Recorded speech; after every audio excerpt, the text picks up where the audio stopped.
NCIB times ಮೀಡಿಯಾಗೆ ಸ್ವಾಗತ. ನಾನು ದರ್ಶನ್ ಹುಣಸೂರು. ದಾವಣಗೆರೆ ಉಪಚುನಾವಣೆ ವಿಚಾರಕ್ಕೆ ಸಂಬಂಧಪಟ್ಟ ಹಾಗೆ ಕೆಂಗಲ್ ಗೇಟ್ನಲ್ಲಿ MLC ಸಲೀಂ ಅಹಮದ್ ಅವರು ಹೇಳಿಕೆಯನ್ನ ಕೊಟ್ಟಿದ್ದಾರೆ. ನಾವು ಅಲ್ಪಸಂಖ್ಯಾತರಿಗೆ ಟಿಕೆಟ್ ಅನ್ನ ಕೇಳಿದ್ವಿ, ಆದರೆ ಕಾಂಗ್ರೆಸ್ ಅಲ್ಲಿ ಒಂದು ಸಂಪ್ರದಾಯ ಇದೆ. ಬಾಗಲಕೋಟೆಯಲ್ಲೂ ಕೂಡ ಅವರ ಕುಟುಂಬದವರಿಗೆ ಟಿಕೆಟ್ ಅನ್ನ ಕೊಟ್ಟಿದ್ದಾರೆ. ಕಾಂಗ್ರೆಸ್ ಹೈಕಮಾಂಡ್ ನ ತೀರ್ಮಾನ ಇದು. ಎರಡು ಕ್ಷೇತ್ರಗಳಲ್ಲೂ ಕೂಡ ಕಾಂಗ್ರೆಸ್ ಗೆಲುವನ್ನ ಸಾಧಿಸುತ್ತೆ.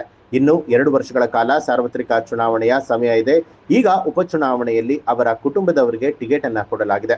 ಮುಂದಿನ ಚುನಾವಣೆಯಲ್ಲಿ ನೋಡೋಣ ಅಂತ ಹೇಳಿ ಸುರ್ಜೇವಾಲಾ ಕೂಡ ಹೇಳಿದ್ದಾರೆ. ಎಲ್ಲಾ ಸಮುದಾಯದವರು ಕಾಂಗ್ರೆಸ್ನ ಪರವಾಗಿದ್ದಾರೆ, ಅಲ್ಪಸಂಖ್ಯಾತರು ಕೂಡ ಕಾಂಗ್ರೆಸ್ ಪರವಾಗಿ ಇದ್ದಾರೆ. ನಮ್ಮ ಗ್ಯಾರಂಟಿ ಯೋಜನೆಗಳು ನಮ್ಮ ಪಕ್ಷಕ್ಕೆ ಶ್ರೀರಕ್ಷೆ. ಕೇರಳದ ವಯನಾಡ್ಗೆ ಹೆಚ್ಚುವರಿ ಅನುದಾನ ನೀಡುವಂತಹ ವಿಚಾರಕ್ಕೆ ಸಂಬಂಧಪಟ್ಟ ಹಾಗೂ ಕೂಡ ಮಾತನಾಡಿದ್ದಾರೆ. ಬಿಜೆಪಿ ಅವರಿಗೆ ಮಾನವೀಯತೆ ಇಲ್ಲ, ಕಷ್ಟದಲ್ಲಿ ಇರುವವರಿಗೆ ಸಹಾಯ ಮಾಡಿದ್ರೆ ಅದನ್ನು ಕೂಡ ಪ್ರಶ್ನೆ ಮಾಡ್ತಾರೆ. ಈ ಎಂಪಿಗಳಿಗೆ ರಾಜ್ಯಕ್ಕೆ ಅನುದಾನ ತರೋದಕ್ಕೆ ಕೇಳೋದಕ್ಕೂ ಕೂಡ ಧೈರ್ಯ ಇಲ್ಲ. ಚುನಾವಣೆ ಸಂದರ್ಭದಲ್ಲಿ ಇಂತಹ ರಾಜಕಾರಣವನ್ನ ಮಾಡ್ತಿದ್ದಾರೆ. ನಮ್ಮ ರಾಜ್ಯದಲ್ಲಿ ಯಾವುದೇ ರೀತಿಯಾದ ಸಮಸ್ಯೆ ಇಲ್ಲ. ಈಗ ಬಜೆಟ್ ಅಧಿವೇಶನ ನಡೀತಾ ಇದೆಯಲ್ಲ, ಇಲ್ಲಿ ಮಾತನಾಡಲಿ. ಜನ ನಮಗೆ ಆಶೀರ್ವಾದ ಮಾಡಿದ್ದಾರೆ, ಮುಂದೆಯೂ ಕೂಡ ನಾವೇ ಅಧಿಕಾರಕ್ಕೆ ಬರ್ತೇವೆ ಅಂತ ಹೇಳಿ MLC ಸಲೀಂ ಅಹಮದ್ ಅವರು ಹೇಳಿದ್ದಾರೆ. ನಾವು ಅಲ್ಪಸಂಖ್ಯಾತ ಮುಖಂಡರೆಲ್ಲ ಸೇರಿ ಅಲ್ಪಸಂಖ್ಯಾತರಲ್ಲಿ ಟಿಕೆಟ್ ಕೊಡ್ಬೇಕಂತ ನಾವು ಕೇಳಿದ್ರು ಸರಿ. ಆದರೆ ಕಾಂಗ್ರೆಸ್ ಸಂಪ್ರದಾಯ ಇದೆ, ಯಾರಾದರೂ ಅಕಾಲಿಕ ಮರಣ ಆದರೆ ಅವರ ಫ್ಯಾಮಿಲಿಗೆ ಟಿಕೆಟ್ ಕೊಡುವಂತಹ ಸಂಪ್ರದಾಯ ಕಾಂಗ್ರೆಸ್ನಲ್ಲಿ ಇದೆ. ಅದನ್ನು ಬಾಗಲಕೋಟೆಯಲ್ಲಿ ಹಾಗೆ ಮಾಡೋದು. ಅದೇ ರೀತಿ ಇಲ್ಲೂ ಕೂಡ ಈ ಚುನಾವಣೆ ಇನ್ನು 2 ವರ್ಷ ಇದೆ. ಈ ಶಾಮನೂರು ಶಿವಶಂಕರಪ್ಪ ಅವರ ಟರ್ಮ್ 2 ವರ್ಷ ಇದೆ. ಆ ಹಿನ್ನೆಲೆಯಲ್ಲಿ ಪಕ್ಷದ ವರಿಷ್ಠರು ನಮ್ಮೆಲ್ಲ ಮಾತನ್ನು ಕೇಳಿ ತೀರ್ಮಾನ ಮಾಡಿದ್ದಾರೆ. ಪಕ್ಷದ ಅಭ್ಯರ್ಥಿ ಪರವಾಗಿ ನಾವೆಲ್ಲ ಪ್ರಚಾರಕ್ಕೆ ಹೋಗ್ತೀವಿ, ಅವ್ರನ್ನ ಗೆಲ್ಲಿಸುವಂಥ ಕೆಲಸ ನಾವು ಮಾಡ್ತೀವಿ. ಅಲ್ಪಸಂಖ್ಯಾತರು ಮಾತ್ರ ಅಲ್ಲ, ಸಮಾಜದ ಎಲ್ಲ ವರ್ಗದ ಜನ ಇವತ್ತು ಕಾಂಗ್ರೆಸ್ ಪಕ್ಷದ ಪರವಾಗಿದ್ದಾರೆ.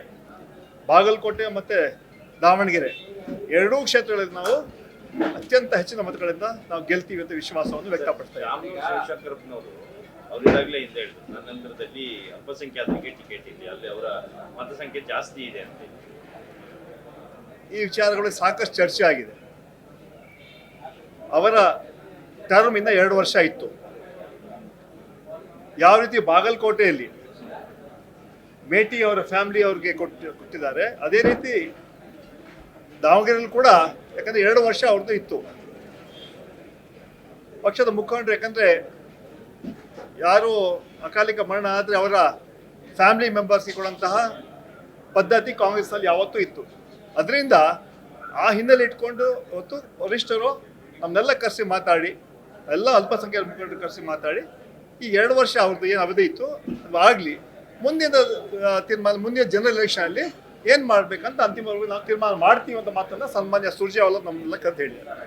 ಮೊದಲಿಗೆ ರಾಜ್ಯ ನಾಯಕರೆಲ್ಲ ಸಮುದಾಯದ ಪರವಾಗಿ ಬ್ಯಾಟಿಂಗ್ ಮಾಡಿದ್ರೆ ಟಿಕೆಟ್ ಕೇಳಿದ್ರೆ, ಸೊ ಇದರಿಂದ ಕೊಡ್ಲಿಲ್ಲ ಅನ್ನೋದೊಂದು. ಈಗ ಸ್ಥಳೀಯ ಮಟ್ಟದಲ್ಲಿ ಸಮುದಾಯ ಪ್ರವೋಕ್ ಆಗಿದೆ ಅನ್ನೋಂಥ ವಾತಾವರಣ ಇದೆ. ಅದನ್ನ ಹೆಂಗೆ ನೀವು ಸರಿ ಮಾಡ್ತೀರಾ?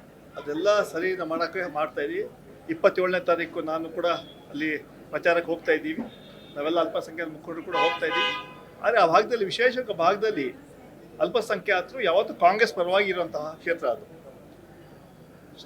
4-5 ಎಲೆಕ್ಷನ್ಗಳು ನೋಡಿ, ಎಲ್ಲ ಕ್ಷೇತ್ರದ ಚುನಾವಣೆಯಲ್ಲೂ ಕೂಡ ಅಲ್ಲಿ ಅಲ್ಪಸಂಖ್ಯಾತರು ಕಾಂಗ್ರೆಸ್ ಪಕ್ಷದ ಪರವಾಗಿ ನಿಂತಿರುವಂತಹ ಒಂದು ಕ್ಷೇತ್ರ ಅದು. ಅದರಿಂದ ಸಣ್ಣ ಪುಟ್ಟ ವ್ಯತ್ಯಾಸಗಳಿರ್ಬೋದು, ಅದನ್ನು ಸರಿ ಮಾಡೋಂಥ ಕೆಲಸ ನಾವು ಮಾಡ್ತೀವಿ. ಅವ್ರ ಮೇಲೆ ಆ ಮುಖಂಡರನ್ನ ಭೇಟಿ ಮಾಡಿ ಅವ್ರನ್ನ ವಿಶ್ವಾಸ ತಗೊಂಡು ಚುನಾವಣೆ ನಾವು ಮಾಡ್ತೀವಿ. ಗೆಲ್ಲಂತೂ ನಮ್ಮದು ನಿಶ್ಚಿತ. 2 ಕ್ಷೇತ್ರಗಳಲ್ಲಿ ನಾವು ಅತ್ಯಂತ ಹೆಚ್ಚಿನ ಮತಗಳನ್ನ ನಾವು ಗೆಲ್ತೀವಿ.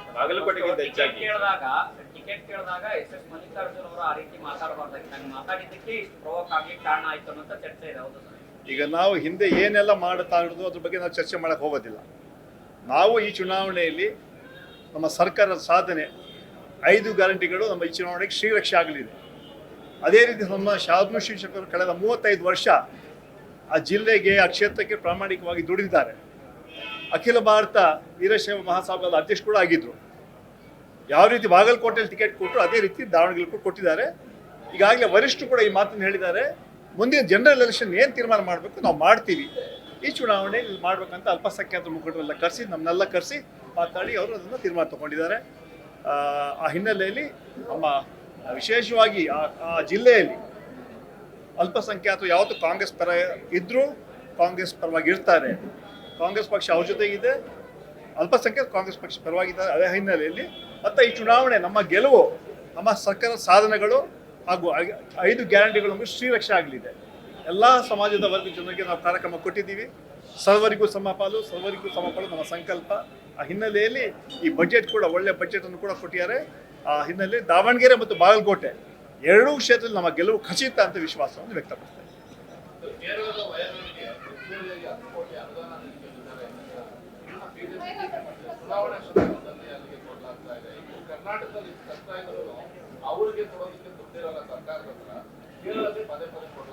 ಬಿಜೆಪಿ ಅವರಿಗೆ ಮಾನವೀಯತೆ ಇಲ್ಲ, ನಾಚಿಕೆ ಆಗಬೇಕು. ಅವರು ಯಾರಾದರೂ ಕಷ್ಟದಲ್ಲಿ ನಮ್ಮ ರಾಜ್ಯ ಸಹಾಯ ಮಾಡಿದ್ರೆ ಅಲ್ಲೂ ಕೂಡ ಟೀಕೆ ಮಾಡ್ತಾರಲ್ಲ, ಅದೊಂದು ದುರ್ದೈವ, ದುರಂತ. ಅದು ನಮ್ಮ ರಾಜ್ಯಕ್ಕೆ ಏನು ಅನ್ಯಾಯ ಆಗ್ತಾ ಇದೆ ಅದ್ರ ಬಗ್ಗೆ ಕೇಳೋಂಥ ಧೈರ್ಯ ಕೇಂದ್ರ ಮಂತ್ರಿಗಳಿಗೆ ಬಿಜೆಪಿ ಎಂಪಿಗಳು ಇಲ್ಲ.